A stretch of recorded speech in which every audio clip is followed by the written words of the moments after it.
घरात गरिबी येण्याची 10 कारणे 100% लोकांना माहीत नाहीत. प्रत्येकाला मोठे होऊन खूप काही पैसे कमवून श्रीमंत व्हायचे असते. कष्ट करून धनसंपत्ती मिळवून घरच्यांना सुखी ठेवायचे असते. परंतु काही अशा गोष्टी असतात ज्यामुळे तुमचे प्रयत्न थांबतात.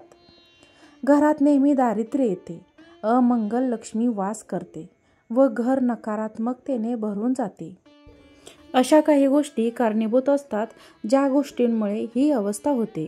अशा काही गोष्टी तुम्हाला माहीत असणे खूप गरजेचे आहे, ज्यामुळे तुम्ही परिस्थिती सुधारण्यास मदत कराल. लसूण आणि कांदे याचा थेट संबंध केतू ग्रहाशी असतो, त्यामुळे तुमची ही सर्वात मोठी बाधा ठरेल. जर तुम्ही लसूण कांदा यांचे आवरण चिलके जर जाळत असाल तर त्यामुळे घरात पैसे येत नाहीत, आले तर ते टिकत नाहीत, त्यामुळे केतुदोष निर्माण होतो. झाडूला लक्ष्मी मानले जाते व गुरुवार हा भगवान विष्णू यांचा दिवस आहे आणि गुरुवार हा भगवान विष्णू यांना समर्पित आहे.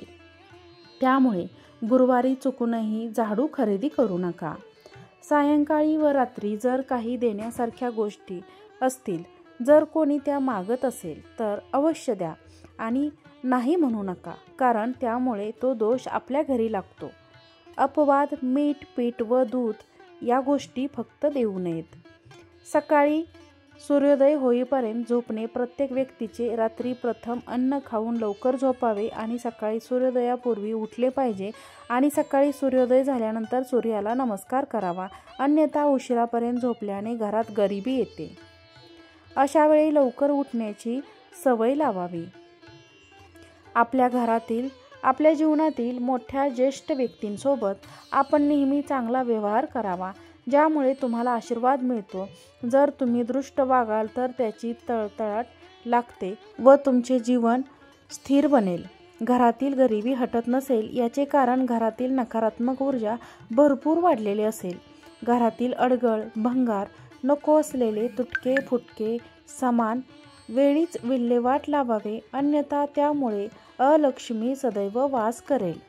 घरातील तुटलेल्या वस्तू जरी कितीही प्रिय असल्या तरी त्या बदलाव्यात किंवा त्या घरात ठेवू नयेत. जसे की फुटलेला आरसा, तुटलेली चप्पल, मोबाईल स्क्रीन, फुटलेली बंद उपकरणे असे वापरू नयेत किंवा घरामध्ये ठेवूही नयेत. कपडे घालताना चप्पल घालताना नेहमी डाव्या हाताचा व डाव्या पायाचा उपयोग करणे ही एक गोष्ट जरी असली तरी दोष निर्माण करते. त्यामुळे शास्त्रीय पद्धतीने आपले हिंदू धर्मात उजव्या बाजूचे एक वेगळेच महत्त्व असे आहे, ते आपण पाळावे. तुटलेल्या कंगव्याने केस विंचरणे हे अतिशय चुकीचे आहे. आज ज्यामुळे तुम्ही गरिबी स्वतःहून ओढवून घेत असाल, त्यामुळे या गोष्टी कटाक्षाने टाळाव्यात. असे जर तुम्ही केले तर या गोष्टी तुम्ही अनावधानाने करत राहिला तर तुम्ही स्वतःचे तुमचे नशीब खराब करत असाल. सर्वात जास्त नकारात्मक ऊर्जा स्मशानभूमीत सामावलेली असते आणि तिथे कुणीही हसू नये. तिथे हसल्यास न जाणारी दरिद्रता त्या माणसाचे मागे लागते, हे नेहमी लक्षात ठेवावे. व्हिडिओ आवडल्यास व्हिडिओला लाईक करा, चॅनलला सबस्क्राईब करा, व्हिडिओ शेअर करा. आजचा व्हिडिओ पाहिल्याबद्दल तुम्हा सर्वांचे खूप खूप धन्यवाद.